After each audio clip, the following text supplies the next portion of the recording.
이것이 사람들을 예속하게 된다라는 것을 얘기하고 있는 것입니다. 아직 이것이 이제 무엇인지는 나와 있지 않았습니다. 정말입니다. 라고 그가 말했다네. 어떻게 말씀입니까? 중략 있고요. 민주정치의 나라를 지금도 사실상 그렇듯 논의에서 세 부류로 갈라 세우도록 해보잖아. 방금 말한 그런 한 부류, 가장 사나운 무리가 이 나라에서는 멋대로 할 수 있는 자유로 인해 과두정치의 나라에 못지않게 분명히 자라나게 되네. 플라톤은 국가론에서 가장 사나운 무리를 민주정치 하나의 부류로 지목하고 있습니다. 이 부류를 때로는 뭐 사나운 무리, 사나운 수펄 이렇게 표현을 하는데요. 이 부류는 이제 되게 그 대중들의 앞에 나서서 대중들을 선동하는 목소리 큰 선동가들, 정치가들의 부류를 의미하는 것으로 해석되곤 합니다. 이렇게 멋대로 할 수 있는 자유로 인해 과도정치의 나라에서 못지않게 분명히 이런 사나운 무리가 자라나게 된다라는 겁니다. 선동가들이 앞장서게 된다는 것이죠. 그렇습니다. 하지만 이 부류는 과도정치의 나라에서보다 이 나라에서 한결 더 사납다네. 어째서지요? 거기에서는 이 부류가 존중되지 않고 관직에서 배제됨으로써 단련을 받지 못해서 강건해지지 못한다네.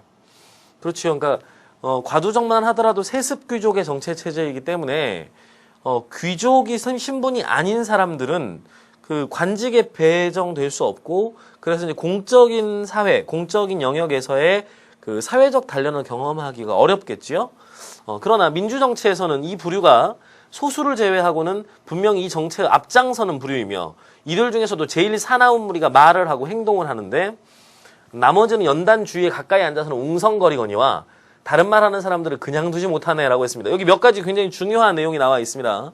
지금 선동가들이 앞에서 이야기를 하면 그 나머지 부류는 연단 주위에서 그저 웅성거릴 뿐입니다.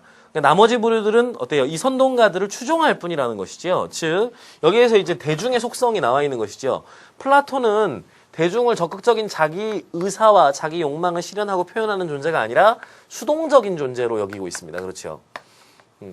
이런 수동적인 존재인 대중들이 권력의 중심을 이루고 있기 때문에 가장 적극적으로 행동하는 사나운 무리들이 권력을 줄 수밖에 없다는 것이지요.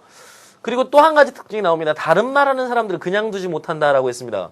즉 다른 말을 하는 사람들을 그냥 두지 못한다는 것은 우리와 다른 이야기, 우리와 또 다른 견해를 함께 인정하고 함께 토론할 수 없는 세상이 된다는 겁니다.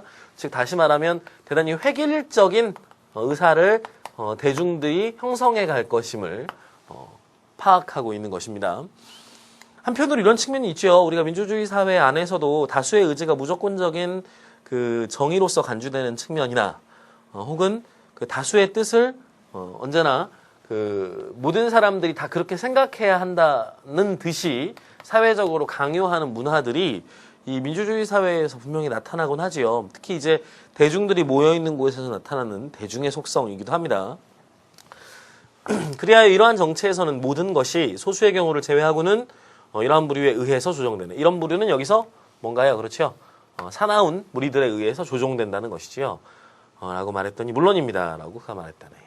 더 나아가 대중과 언제나 구별되는 이런 한 부류가 있다네. 어떤 부류인가요?